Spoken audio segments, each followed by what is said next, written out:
السلام عليكم على احلى واجمل اخوات ومتابعين في الدنيا. النهارده هنعمل وصفه سريعه صحيه اقتصاديه، ريحتها تجنن وطعمها هيجنن جدا.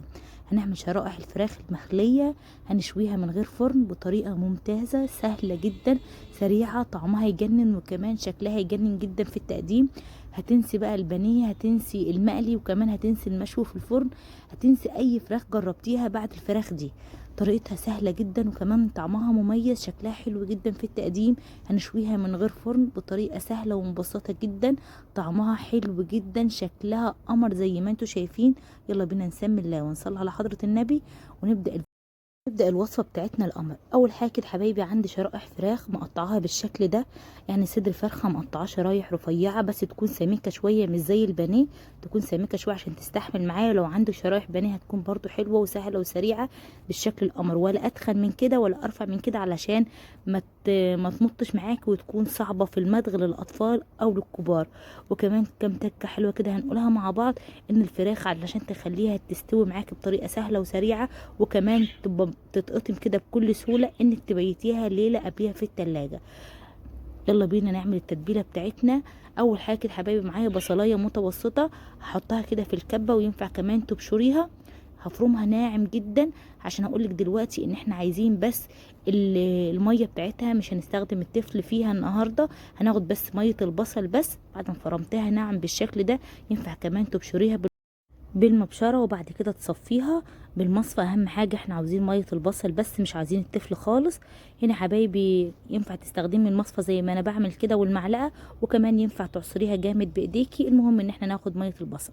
وبعد كده حبايبي جبت كده حبايتين كده من الطماطم متوسطين، هفرمهم ناعم وبرده ينفع نبشرهم، واهم حاجه نعصرهم كويس. ولو حابه هنا تحطي فص ثوم حطي، بس الصراحه انا مش بحب الثوم بيتعب معدتي، هستبدله بثوم بودره في التوابل اللي احنا هنتبلها للتتبيله اللي احنا هنعملها مع بعض دي، اللي هتكون اجمل تتبيله للفراخ.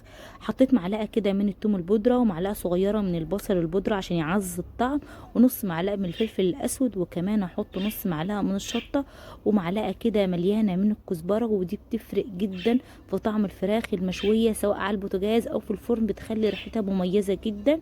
وكمان هحط معلقه صغيره من البابريكا، ولو عندك جوز الطيب حطي، عندك حابه تحطي قرفه حطي، حابه تحطي حبهان حطي. بزيد توابل متوفره عندي. وقبل كده لو تعرفوني ومتابعين قناتي من زمان ان انا مش بحب التوابل الكتير ومش بحب اضيع طعم الفراخ او اللحمه بالتوابل. ما شاء الله توابل بسيطه جدا وسهله. بس هحط كده يا حبايبي معلقه من الخل، معلقه صغيره بس مش هكتر. ولو عندك عصره ليمون ممكن تحطي عصره ليمون. حطيت معلقه كبيره من الصلصه كده، ينفع كمان تحطي اي صويا صوص تحبيها او ممكن تحطي دبس رمان، بس دي الحاجات اللي كانت متوفره عندي. وحطي اي توابل متوفره عندك، ان شاء الله ملح وفلفل اسود بس، هتطلع معاكي قمر من تحت ايديكي. تسلم ايديكي بالف هنا وشيف على قلب. وبعد كده اجيب الفراخ بتاعتي واحطها كده في التتبيله. وانا حطيت في التوابل اللي انا حطيتها حبايبي دي، حطيت معلقه من الملح، معلقه صغيره ما كترتش، علشان الخل وكمان علشان التوابل اللي احنا حطيناها كلها كده تتشرب في بعضها. بعد ما حطيت كده التوابل بتاعتي وقلبتها كويس، هبدأ انزل بالفراخ اللي معايا ما شاء الله تبارك الرحمن زي ما انتم شايفين، وهغطسها كويس. هنا بقى لو هتستخدميها على طول اقل حاجة نص ساعة، وممكن تبيتيها قبلها بليلة في التلاجة، هتطلع معاكي قمر وحلوة جدا. لو هتشتغلي بيها على طول فغطيها وحطيها على الرخامة كده لغاية لما تشتغلي بيها، ومفيش اسهل ولا اسرع من كده. خليها بقى ساعة نص ساعة هتكون معاكي حلوة جدا، بس بره التلاجة عشان تشرب من التوابل بسرعة. شايفين القمر ما شاء الله تبارك الرحمن. احنا بس كده هنقلبها مع بعض وبعد كده نغطيها ونركنها كده على جنب على الرخامة مش في التلاجة، علشان احنا هنشتغل بيها على طول. لكن لو عاملاها من قبلها بالليل لازم تحطيها في التلاجة وبعد كده تشتغلي بيها، وهتطلع معاكي تحفة تبارك الرحمن. هنركن بقى الفراخ بتاعتنا كده وهنخليها شوية، وبعد شوية تعال نعمل احلى سلطة مشويات طعمها يتجنن حلو جدا. الصراحة انا ادمان للسلطة دي، بتكون جميلة جدا. عندي حزمة حلوة كده من الكزبرة الخضراء، وممكن تستخدمي بقدونس او جرجير. وبعد كده حبيبي عندي بصلاية متوسطة، بصلاية حمراء متوسطة، وحطيت قرن فلفل اخضر كده وده اختياري. وبعد كده تبليها بالتتبيلة اللي موجودة عندك. حط كده عصرة ليمونة واحط كمان معلقه صغيره من الكزبره، ولو عندك سماق حط يا سيدي يا سيدي على الجمال. وكمان احط كده رشه ملح بسيطه. وما ننساش دايما احنا واقفين في المطبخ نصلي على حضره النبي ونستغفر دايما عشان ربنا يحسن ما بين ايدينا. وما تنسوش تعملوا لي لايك وتشتركوا في القناه لو انت جديده عندي عشان تشجعيني، وكمان عشان يوصلك كل جديد. انا عملت السلطه دي قبل ما اشوي على طول الفراخ بتاعتي علشان ما تتبلش معايا، يعني قبل الشوي مباشره تعملي السلطه دي. واهم حاجه ما تنسيش عصره الليمون علشان الخضره تفضل كده لونها الحلو وما تتبلش معاكي. هعصر كده ليمونه كبيره وبعد كده هركنها كده على جنب. ويلا بينا نشتغل في احلى مشويات وريحتها تجنن، وكام تكه كده لازم تعرفيها علشان تاخدي احلى طعم وكمان احلى لون. جبت الصينيه بتاعتي وما تكونش قابله للزق. وكمان يا حبايبي احط فيها دهنه بسيطه من الزيت او دهنه بسيطه من السمنه او الزبده، هتطلع معاكي تحفه. انا حطيت دهنه بسيطه من السمنه، يعني نص معلقه من السمنه كده زي ما انتم شايفين.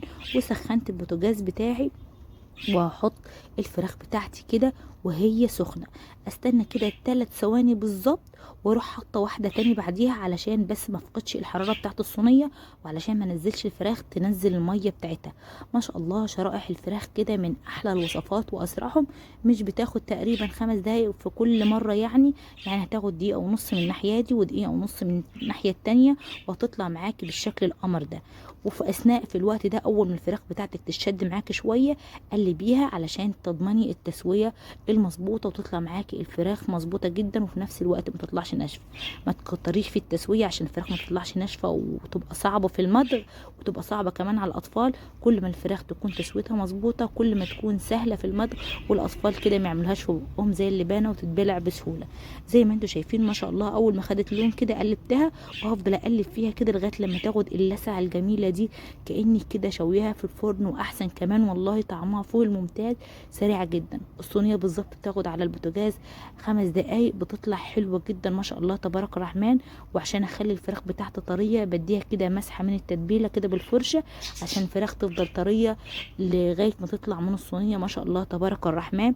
بس اول ما تاخد لون كده اهم حاجه اروح قلبها بالشكل القمر ده. بصوا ما شاء الله الريحه هنا في الوقت ده كانت خطيره، يعني كانك مشغله شوايه مش حاطه على صينيه على البوتاجاز. ما شاء الله واللون قمر زي ما انتم شايفين تبارك الرحمن. لو حابه تعملي في جريل هيطلع حلو ولذيذ، بس الصراحه خطوه الجريل مش هتخليك تتحكمي في الصينيه اللي انت تعملي فيها، علشان شايفين المحروق كده اللي من تحت ده لازم يتمسح بعد كل مره، يعني ما ينفعش نحط عليه عشان الفراخ بتاعتنا ما تاخدش لون. اخلص كله بنفس الطريقه وبعد كده يكون جاهز على التقديم ما شاء الله تبارك الرحمن. وما تنسيش في كل مره تحطي معلقه من الزيت او معلقه صغيره من السمنه.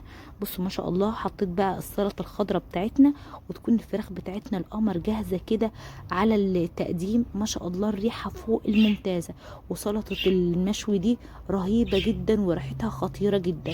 يعني البصل مع الخضره ومع الليمون مع الفلفل الاخضر كده قمر تبارك الرحمن. الفراخ شكلها تحفه ما شاء الله، عجبت كل اللي كلها، طعمها مميز جدا وكمان شكلها مميز زي ما انتم شايفين. ما خدتش معايا بالظبط كانت 10 دقايق وكانت جاهزه. مفيش اسهل من كده. هتنسي بقى البانيه، هتنسي بقى المحمر، هتنسي بقى المشوي في الفرن. بصوا من غير اي تعب ولا مجهود تعملي احلى فراخ بلون مميز وطعم مميز جدا، سهل وسريع وكمان صحي. الحلوين اللي عاملين رجيم بتكون الوصفه دي ممتازه معاهم ما شاء الله. شايفين اللون حلو ازاي تبارك الرحمن. لو وصلت لهنا ما تنسيش الاشتراك واللايك عشان تفرحيني. بص القمر الفراخ ريحتها بتتكلم، يعني الفراخ بتتكلم كده من جمالها ومن حلاوتها ومن طعمتها، وانها سهله جدا والله من غير ولا تعب ولا مجهود. حاجه كده في منتهى الجمال ما شاء الله تبارك الرحمن. رشه بسيطه كده من فوق من السلطه اللي احنا عملناها مع بعض عشان تزين الطبق بتاعنا في التقديم. مفيش اسهل ولا اسرع من كده. وكمان تعالوا نشوف الفراخ بتاعتنا القمر دي بكل تفاصيلها بكل تكاتها، ونشوف طريقه التسويه القمر دي من جوه. بصوا الفراخ كده يعني ما شاء الله مستويه جدا، طعمها ممتاز وكمان شكلها ممتاز جدا زي ما انتم شايفين. مفيش اجمل من كده. بصوا الفراخ طريه وفي نفس الوقت كده مستويه. بصوا الجمال، بتتقطع معانا بكل سهوله. وكمان بصوا يا سيدي يا سيدي على الجمال، يعني مفيش اسهل من كده. شايفين اللون قمر ازاي والطعم تحفه، هتجربوها هتعشقوها. شايفين ما شاء الله تبارك الرحمن. مفيش اسهل من كده والله، حرفيا ما خدتش 10 دقايق وكانت جاهزة بالشكل القمر، مستوية حلو جدا، طعمها مميز وكمان شكلها حلو جدا ما شاء الله تبارك الرحمن.